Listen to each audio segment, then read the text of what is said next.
Hi. ഇന്ന് ഞാൻ സംസാരിക്കാൻ ആഗ്രഹിക്കുന്നത്, ഞാൻ കഴിഞ്ഞ തവണ പറഞ്ഞായിരുന്നല്ലോ, ജോലി കുറച്ച് ഇൻറ്റൻസാണ്, ഞാൻ മിക്കവാറും മാറും അങ്ങനെയൊക്കെ. അപ്പോൾ അങ്ങനെയുള്ളൊരു ചാഞ്ചാട്ടത്തിനൊരു അവസാനം കുറിച്ചിരിക്കുകയാണ്. ഞാൻ ആ ജോലിയിൽ നിന്ന് റിസൈൻ ചെയ്തു. റിസൈൻ ചെയ്തതുകൊണ്ട് എനിക്ക് പറയാമല്ലോ ഏത് കമ്പനിയാണ് ഞാൻ ജോലി ചെയ്തതെന്ന്.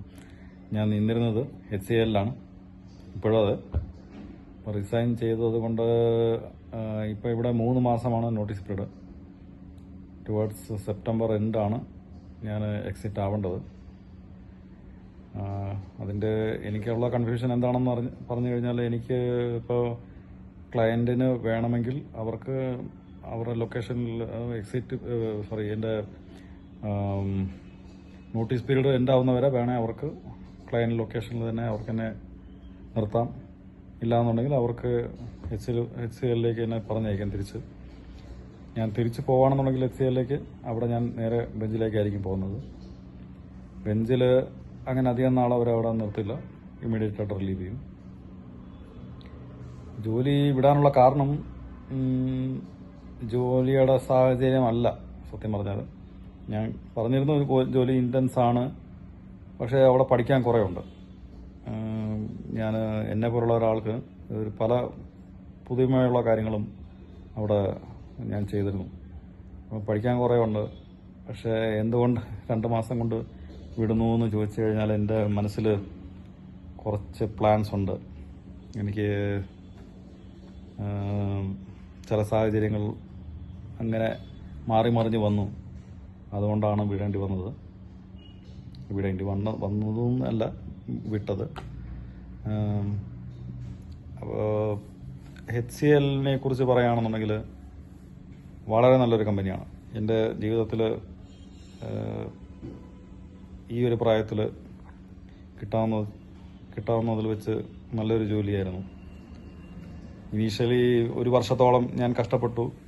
എൻ്റയർലി വേറൊരു ഡൊമൈനിലായിരുന്നു, ഓയിൽ ആൻഡ് ഗ്യാസിലായിരുന്നു. അന്ന് എൻ്റെ ക്ലയൻറ്റ് ബേക്കർ ഹ്യൂസ് എന്ന് പറഞ്ഞൊരു കമ്പനിയാണ്, അമേരിക്കനാണ്. അവർക്കിവിടെ ബാംഗ്ലൂരിൽ ലൊക്കേഷനുണ്ട്, കോയമ്പത്തൂരുണ്ട്, കൊച്ചിയുണ്ട്, നോർത്ത് ഇന്ത്യയിൽ പല സ്ഥലത്തുമുണ്ട്, ഹൈദരാബാദിലുണ്ടെന്ന് തോന്നുന്നു. അവിടെ ഞാൻ ചെയ്തുകൊണ്ടിരുന്നത് ഡ്രോയിങ് റിവ്യൂ ആണ്. അന്ന് ഞങ്ങളുടെ ക്ലയൻറ്റിൻ്റെ ഡ്രോയിങ്സ് ഇറ്റലിയിൽ നിന്ന് ഈ മൾട്ടി ടണ്ണ്, മേ ബി ഒരു 5,000 ടണ്ണിൻ്റെയൊക്കെ കംപ്രസർ, ഓയിൽ ആൻഡ് ഗ്യാസ് ഫീൽഡിൽ ഉപയോഗിക്കുന്ന ഗ്യാസ് പൈപ്പ് ലൈനിൽ ഉപയോഗിക്കുന്ന കംപ്രസേഴ്സ്, അത് പ്രോസസ്സ് ചെയ്യുന്ന കംപ്രസേഴ്സിൻ്റെ ഡ്രോയിങ് അവിടെ വരും. അപ്പോൾ അതിൻ്റെ മാനുഫാക്ചറിങ്ങിന് മുമ്പുള്ള റിവ്യൂ ആണ് അവിടെ ചെയ്തുകൊണ്ടിരുന്നത്. എൻ്റെ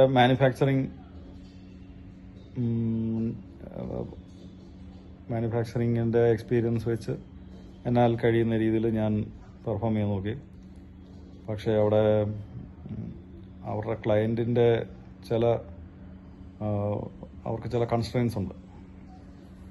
ഇപ്പോൾ ഇൻഎക്സ്പീരിയൻസ്ഡ് ആയിട്ടുള്ള ഒരാൾ, നിങ്ങൾ ആലോചിക്കുക, 5000 ടണ്ണുള്ളൊരു കംപ്രസർ, അതിനെ കംപ്രസർ ട്രെയിൻ എന്നാണ് പറയുന്നത്.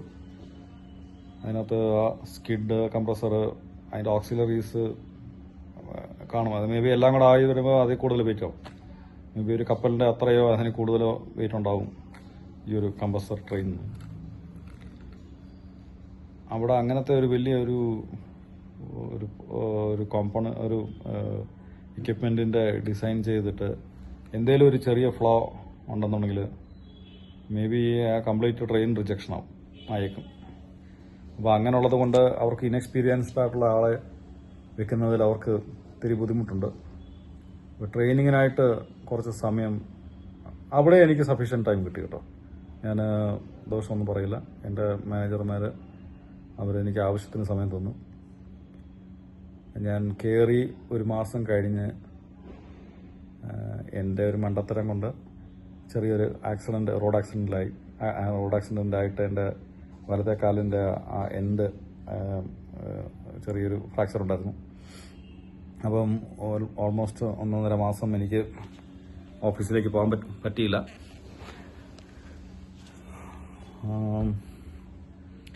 പക്ഷേ വർക്ക് ഫ്രം ഹോം അത് അത്ര സക്സസ്ഫുൾ ആയിരുന്നില്ല.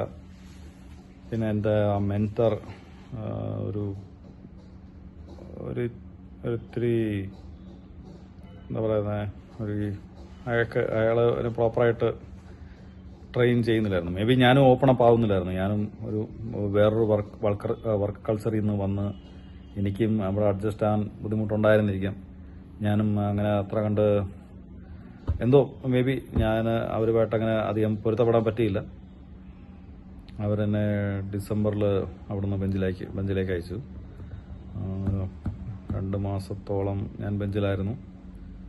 പിന്നെ എനിക്കൊരു അവിടെ തന്നെ ഒരു കോസ്റ്റിങ്ങിൻ്റെ ഒരു പ്രൊജക്റ്റിൽ എനിക്ക് കയറി പറ്റാൻ പറ്റി. അധികം നാൾ അവിടെ ഉണ്ടായിരുന്നില്ല. അതായത് മെയിൻ ക്യാമ്പസ് HCL ജഗണിയിലാണ്. അവിടെ ആയിരുന്നു ഞാൻ. ഡിസംബർ ടു ഏപ്രിൽ എൻഡ് വരെ ഞാൻ അവിടെ പോയിരുന്നു. മാർച്ച് മാസം ആയപ്പോഴേക്കും എനിക്ക് ഒരു കോസ്റ്റിങ്ങിൻ്റെ പ്രൊജക്റ്റ് കയറി.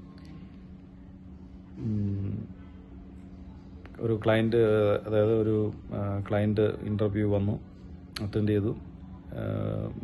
10-70ഓളം ആൾക്കാരെ ഇൻ്റർവ്യൂ ചെയ്തതിൽ ഒരു 10-20ഓളം ആളുകളെ സെലക്ട് ചെയ്തതിൽ ഞാനുണ്ടായിരുന്നു. അങ്ങനെ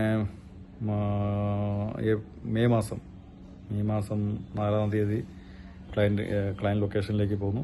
അവിടെ ജോലി സ്റ്റാർട്ട് ചെയ്തു. വളരെ എക്സൈറ്റിംഗ് ആയിരുന്നു. നല്ലൊരു ടീം. എനിക്ക് വളരെ എൻ്റെ ജീവിതത്തിൽ ജോലി ചെയ്തതിൽ വെച്ച് എനിക്ക് തോന്നുന്ന ഏറ്റവും നല്ലൊരു ടീം ആണ് ഇപ്പോൾ ഉള്ള ലൊക്കേഷനിൽ. ജോലി വിട്ടു പോകുന്നതിൽ ചെറിയൊരു വിഷമമുണ്ട്. ആൻഡ് മാസാവസാനം നല്ല ഒരു തുക കയ്യിൽ വരുന്നു. എൻ്റെ ഇപ്പോഴത്തെ സ്ഥിതിക്ക് അത് വളരെ നല്ലൊരു ഹെൽപ്പായിരുന്നു ആണ്. അപ്പോൾ അതൊക്കെ ഇട്ടാച്ചാണ് ഞാനിപ്പം പുതിയൊരു പരിപാടിയിലേക്ക് ഇറങ്ങുന്നത്. അപ്പോൾ അതിൻ്റെ ഡീറ്റെയിൽസ് വഴിയെ ഞാൻ പറയാം. ആൻഡ് ഓൾസോ HCLലേക്ക് എങ്ങനെ എൻ്റർ ആവാം, എസ്പെഷ്യലി ഇപ്പോൾ നിങ്ങൾ ഒരു മെക്കാനിക്കൽ ഉണ്ടെന്നുണ്ടെങ്കിൽ, പിന്നെ ഒരു 40s late 30s early 40s നിങ്ങളുടെ ഏജ് റേഞ്ച് എന്നുണ്ടെങ്കിൽ നിങ്ങൾക്ക് എങ്ങനെ HCLലേക്ക് എൻ്റർ ആവും, അങ്ങനെ അവിടെ നല്ലൊരു പ്രൊജക്റ്റ് എങ്ങനെ കിട്ടും എന്നൊക്കെ ഞാൻ ഒരു ഡീറ്റെയിൽഡ് വീഡിയോ ഞാൻ ചെയ്തിടുന്നുണ്ട്. നിങ്ങൾക്ക് എന്നെക്കൊണ്ട് അങ്ങനെ എന്തെങ്കിലും ഒരു ഹെൽപ്പ് ആവട്ടെ എന്നാണ് ഞാൻ ആഗ്രഹിക്കുന്നത്. ചുമ്മാ എൻ്റെ കുറേ റാൻറ്റ് പോലെ ഞാൻ എന്തൊക്കെയോ ഇങ്ങനെ പറയുന്നു. അപ്പോൾ നിങ്ങൾക്കത് കേട്ടിരിക്കാനുള്ള ക്ഷമയും സമയവും ഇല്ലയെന്ന് എനിക്കറിയാം. എല്ലാവർക്കും അവരവരുടെ ജീവിതത്തിൽ 24 മണിക്കൂർ കിട്ടുന്നതിൽ അങ്ങനെ കുറേ ഈ നമ്മുടെ സ്മാർട്ട് ഫോണ് വലിച്ചെടുക്കുന്നുണ്ട്. അപ്പോൾ അതിൽ കുറച്ചെങ്കിലും നിങ്ങൾക്ക് എന്തെങ്കിലും നിങ്ങളുടെ ജീവിതത്തിൽ എന്തെങ്കിലും പ്രയോജനകരമായിട്ടുള്ള എന്തെങ്കിലും എനിക്ക് പറയാൻ പറ്റട്ടെ, വീഡിയോസ് ചെയ്യാൻ പറ്റട്ടെ എന്ന് ഞാൻ ആത്മാർത്ഥതയോടെ തന്നെ ആഗ്രഹിക്കുന്നു. അതിന് ചെറിയ ചെറിയ ശ്രമങ്ങൾ ഞാൻ നടത്തിക്കൊണ്ടിരിക്കുന്നു. അപ്പം എന്തെങ്കിലും ഒരു ബെനിഫിറ്റ്, എൻ്റെ എക്സ്പീരിയൻസ്, ഞാൻ അനുഭവിച്ച കാര്യങ്ങൾ ഷെയർ ചെയ്യുമ്പോൾ നിങ്ങൾക്കതിൽ നിന്നും ഉണ്ടാവട്ടെ എന്ന് ഞാൻ ആഗ്രഹിക്കുന്നു. അപ്പോൾ ഉടനെ തന്നെ ഞാനൊരു വീഡിയോ ചെയ്യുന്നതാണ്. Okay, see you, by.